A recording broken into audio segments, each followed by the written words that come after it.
Grasshopper and the Cricket by John Keats, Grade 7 Images. Can we see the picture of a grasshopper and cricket? That's a grasshopper and that's a cricket. Grasshopper is slightly longer than the cricket. These are two insects. In fact, the grasshopper probably is one of the most ancient living chewing herbivorous. And a cricket is usually you hear the cricket in the winters. I don't know how many of you have heard the cricket. Can you see from the picture? I don't know the Hindi word of it. All right. So today we're going to do this poem, The Grasshopper and the Cricket by John Keats. He's going to explain us the beauty of nature through these two insects. You know, he was inspired by nature. So you're going to learn in this poem how the beauty of nature, the song of nature it does never stop. It never ceases. One insect or bird stops, the other one carries on. So the music of nature, of the earth, never ceases. It never ends. All right. Now, before we start, I would like to give you a little brief up on John Keats. John Keats is one of the famous English poets. Unfortunately, he did not live too long. He only stayed on this earth, I think, for about 25 years. He was only 25 when he passed away. John Keats was born in 1795 and he died in 1821. He was only 25 when he died. He's one of the most famous English poets, and in fact, he was always inspired by nature, so most of all his poetry is on nature. This is John Keats, 1795, died in 1821. He was only 25. Yes, moving on to the central idea of the poem. On to the central idea of the poem, The Grasshopper and the Cricket. Children, you must have heard about, we've done comprehensions of the cricket and the ant. You know that ant and the cricket, ant was working hard, remember? And the cricket was busy playing, and when the winter came, he went to the ant, and ant said, I worked hard all day long. And now, you know, you'll die of hunger. So, but that was a fable. It had a moral. This is a poem on the grasshopper and cricket, on nature. This is a sonnet, my children. A sonnet is a 14-line poem. In this, the poet expresses his view that nature, the beauty of nature, the song of nature never ceases. It never ends. It never stops. Whether it's the summer season or it's the winter season, the song of the nature of earth is going to carry on by the birds, by different insects which come out in the summer, which come out in the winter, and thus the beauty of the earth, the nature never ends. We'll start off with Rajiv sir, can we have the central idea? It's a joyous poem about nature. He says that the poetry of the earth is always alive. In summer, the birds are singing. When they get tired, they take shade, they rest under a shady tree, and then a voice is heard from the hedges. Whose voice is that? That voice is of the grasshoppers. When the grasshopper gets tired, the winters come in. Then which insect comes out?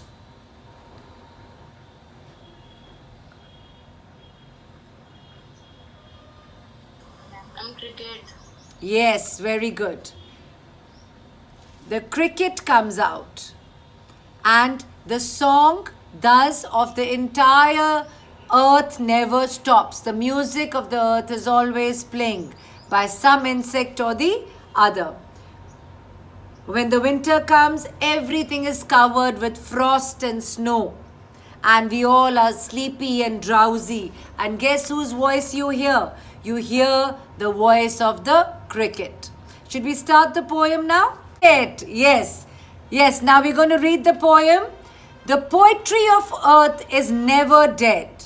When all the birds are faint with the hot sun, and hide in cooling trees a voice will run from hedge to hedge about the new morn maid.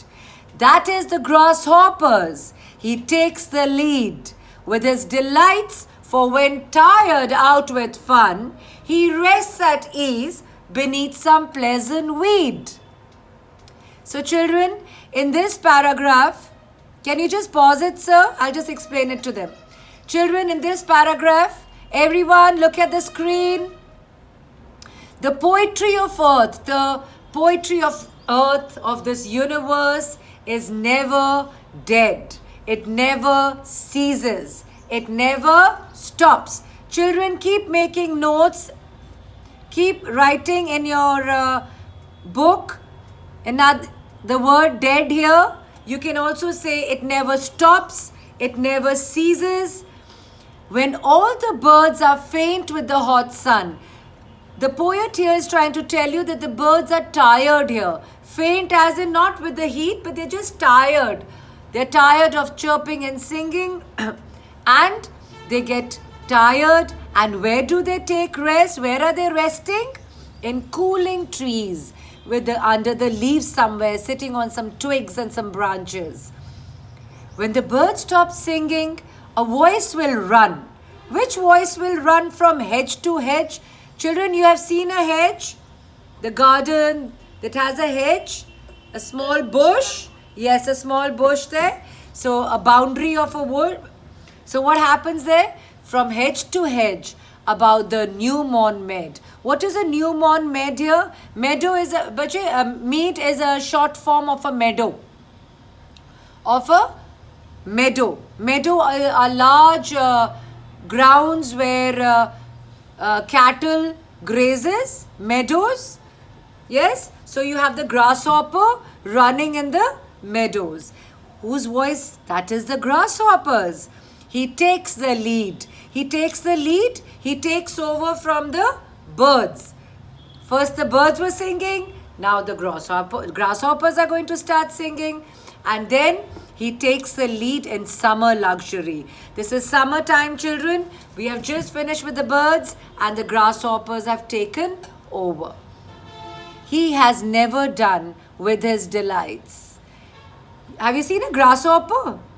He keeps hopping. That's why he's a grasshopper. So when he's tired of all his antics and all his, whatever funny things he's doing, jumping around, he gets tired out with fun. Where does the grasshopper rest then? Under some pleasant weed. What is a weed, bache? Those tall grasses, the tall grass, weed. So the grasshopper takes rest in some pleasant weed. We move on to stanza 2. Stanza 2, sir, can you play it? The poetry of earth is ceasing never. Ceasing here? Second paragraph, sir. The poetry of earth from here. Yeah. Next paragraph. Children, pay attention in the next paragraph. It's just a 14-line sonnet. Sonnet is a 14-line poem. The poetry of earth is ceasing never. Next paragraph, sir. Yeah, next. The poetry of earth is ceasing never. On a long winter evening, when the frost has wrought a silence from the stone there shrills, the cricket's song in warmth increasing ever, and seems to one in drowsiness, half lost, the grasshoppers among some grassy hills. In the second stanza, the poet is telling us that the poetry of earth is never ending. It does not stop. It does not cease. Cease, stops. Now, the birds are resting. Where are the birds resting? Under a cool tree, shade of a tree. Then the grasshopper starts singing. There's music on earth. And when the grasshopper gets tired, what happens? He takes rest under a pleasant weed. And now, what has happened? On a lone winter evening. Now the winters have come in. There's a chill everywhere. Yes? So, the winter season, the extreme winter has wrought. But wrought about here means brought about. Out here, wrought means it has brought about silence. In winters, we don't hear so many people coming out. We are also drowsy and sleepy all the time. Yes? So what happens in the winters? From far away, somewhere under a stone, you will hear a shrill, a loud sound. And whose sound, which insect sound, whose song is this? The cricket. Whose song is this? The cricket song. In warmth increasing ever. And his song brings warmth to all of us. And this earth is singing again. The earth never stops singing, and seems to one in drowsiness half lost. So what happens? In winters, we all are drowsy and sleepy like this, very lazy. We want to be in our beds or in a heater. So what happens? The cricket's song in warmth increasing ever and seems to one in drowsiness half lost. And it seems as if the grasshopper is in some grassy hill. The grasshopper's song also comes to the mind, the crickets also, and the whole earth is singing with the beauty of these insects. So, basically the poet is saying that the poetry of earth never stops, never ceases, is never dead. One insect in summers and winters, you have another insect which keeps the music of the earth, the poetry, the song of the earth keeps carrying on and on and on. Whether it's summer, winter, morning, night, the earth endlessly creates sweet music irrespective of the season, irrespective of morning and evening. Are we all clear with the poem, everyone? Give me a thumbs up. Yes, ma'am. All right. Now, all right, great. All right, that's great. Sir, can we have the beaming notes central idea? If it's possible, otherwise I'll just talk to the children.